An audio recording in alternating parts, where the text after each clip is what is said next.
What if I told you you could hide in plain sight from a paladin or pass off a cursed item at an antiques roadshow without arousing suspicion? If you don't believe me, I've got a second level spell to sell you. I'm John, a Forever DM and adventure writer at dumbestdnd.com, and today we're looking at Arcanist's Magic Aura, or Magic Aura from here on out. Second level spell from the School of Illusion in D&D 5e.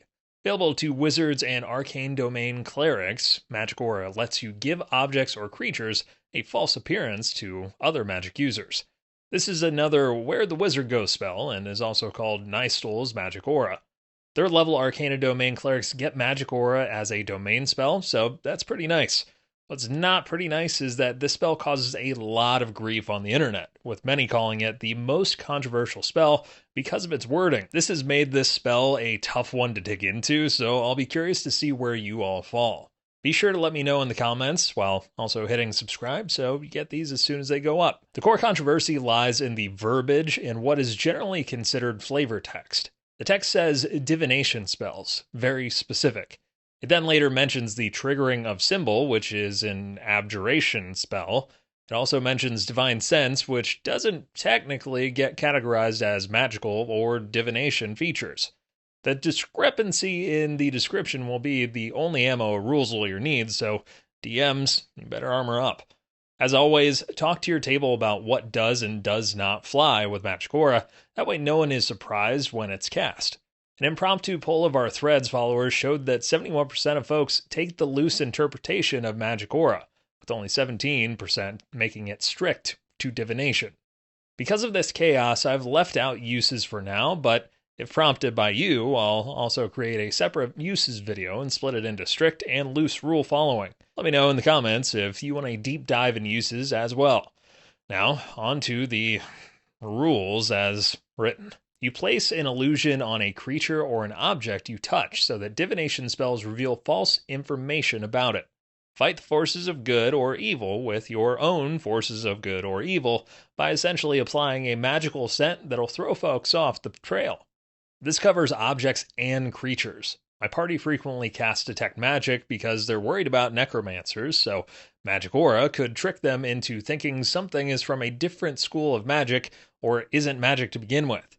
On the surface, this is flavor text and should not be taken at face value, which we already talked about. If we treat it as true raw, we reduce the spread of this spell to only divination spells, which limits to things like Identify, Detect Evil and Good, and Detect Magic. Seems to be the intent as well. After all, it is a second level spell, where those, on the other hand, are both first level spells. As a DM, this is a spell where you really have to prevent yourself from metagaming. You know the true magic identity already, but you'll have to pretend like you don't, so tread carefully, friend. The target can be a willing creature or an object that isn't being carried or worn by another creature. Stationary object or willing creature.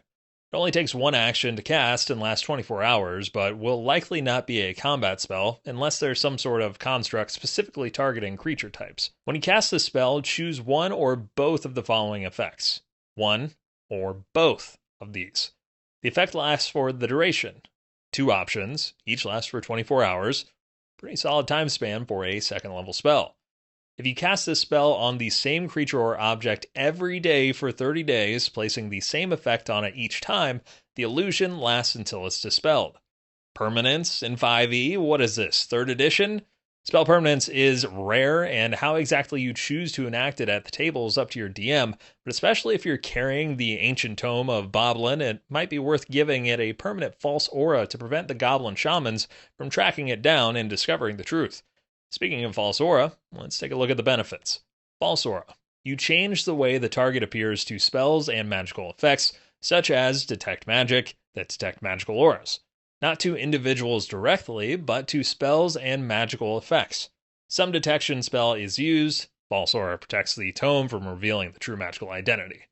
From Sage Advice, Mike Merles did complicate things by saying False Aura could also be applied to creatures too. So now it's not just this non-magical coin is magic, it could now be this non-magical cow is magical. You can make a non-magical object appear magical, a magical object appear non-magical, or change the object's magical aura so that it appears to belong to a specific school of magic that you choose. Note that this is an or sentence, So the rules give you 3 options within False Aura. First, a non-magical object appears magical. The standard potato becomes the danger potato of Drakenheim, or makes a basic item appear like it is cursed. Second, a magical object appears non-magical. My magic hat of vermin appears to be a standard hat, protecting my furry hat summons from being revealed after my magic show. Third, changing up that school of magic, imagine sending an evil sorcerer on a wild goose chase because she detected the wrong school of magic from a magical orb. Ah, it's necromancy, but in reality, it's protected by divination. Proceed with montage of evil sorceress getting mauled by undead in search of the source. A lot of options for False Aura, which makes it pretty powerful. Again, the duration is 24 hours, so plenty of time to do what needs done during that time. When you use this effect on an object, you can make the false magic apparent to any creature that handles the item. The stipulation here that you can reveal the ruse to a creature that handles the object. How exactly that works is up for debate, but your party, any allies, etc., all others, the facade would stay. Mask. You change the way the target appears to spells and magical effects that detect creature types, such as a paladin's divine sense or the trigger of a symbol spell.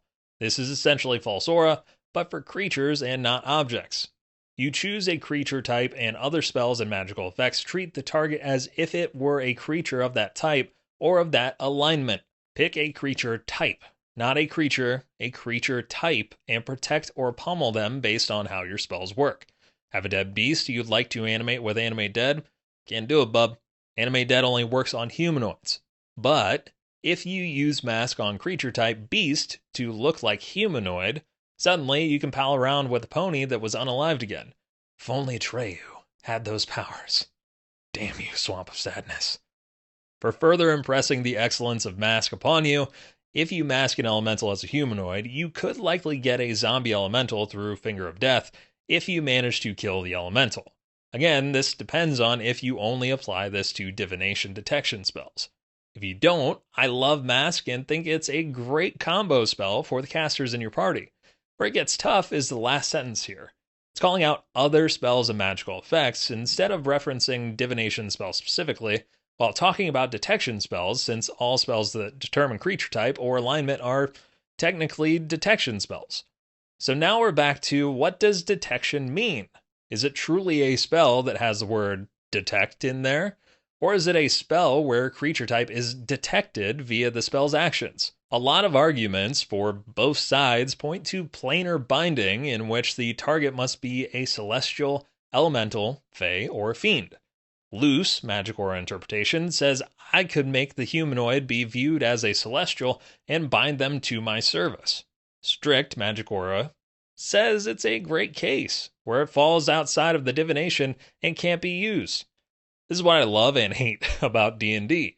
We can spend hours and hours poring over what something should or shouldn't mean, and no matter what we rule, it's going to get a different ruling per table. Speaking of tables, and getting away from the controversy of Magic Aura, let's switch gears and take a look at what the spell might do to your group. I'm conflicted, generally, about False Aura. As someone who loves rules and structure, this is a spell that's all about trickery. Now, you could say that about every spell in D&D or every illusion spell in D&D, but if it's not well established, or especially with the table of newer players, they are unlikely to realize that you can fake the auras and will spend time assessing how to combat or deal with the specific aura you've given the object or creature. This could be a fun side quest and montage of the party trying hard and ultimately failing, but much like a Deus Ex solution in a boss fight, feels a bit cheap. But you said this was an orb affected by necromantic energy. Yes, the wizard also put magic aura on it to trick you. It feels like at that point all you've done is take away some of the fun and also make the party distrust you, the rules, and any item they ever come across. Now, this may be the point, and may be fun to some tables, but I can also see it screeching the fun to a halt with other groups. Once they don't trust the game anymore, they're likely to run around casting Identify or Dispel Magic on any object they're worried about. Dispel Magic is a 3rd level spell, though, so the slots will get eaten up quickly. All of this boils down to you making the party paranoid, and while some paranoia is healthy, it's worth being careful about. Don't mishear me here. I'm not saying Magic Aura is bad. Frankly, it seems like a spell that is quite powerful for its level. False Aura has an enormous amount of uses, and Mask is primo when it comes to combo territory, but it has potential to take away from your game. That said, you don't have to talk to your table about this, but it's not the worst idea in the world. How about you? Where do you fall when it comes to the trickery and illusions at your table? Is it worth talking to newer players about? Or, hey, they're going to learn somehow. Enough about the rules, though, and let's take a look at the history of Magic Aura. Magic Aura has gone through quite a few changes over the years in D&D. In first edition, it started off pretty broad, but specific to items, giving it a false aura and a check to that false aura when detected. The item could also only be valued up to 50 gold pieces per level, which prevented extremely rare items and artifacts from being used until way later in the game. In second edition, that detection got a little more dicey, being detectable 50% of the time. Weird choice, but okay. Second edition also removed the 50 gold pieces, but changed it to 5 pounds per level, reducing the size or density of the object that got the aura. Third edition added specific verbiage around identify, being able to see through the aura, and also noted weapons, armor, or shields must be of common make, otherwise the aura was suspicious. Weight leveling was kept as well. First, second, and third edition were all first level spells. Fifth edition then added to the chaos by putting Mask into the spell. It would not have been that hard to leave it out and keep with tradition, but no, I'm sure Wizards Coast will get it right in the 6th edition. All in all, Magic Aura is a solid illusion spell regardless of your ruling. The permanence and knowledge that you can hide most objects from those who may want to detect its magical capabilities can literally change your game, so it's well worth taking at the low cost. With the looser interpretation of the spell description, this rockets up into an S-tier spell and will absolutely change every stage of play for you and any fellow casters. Let me know what we missed in the comments below, and until next time, roll high and stay ridiculous. Thanks for watching.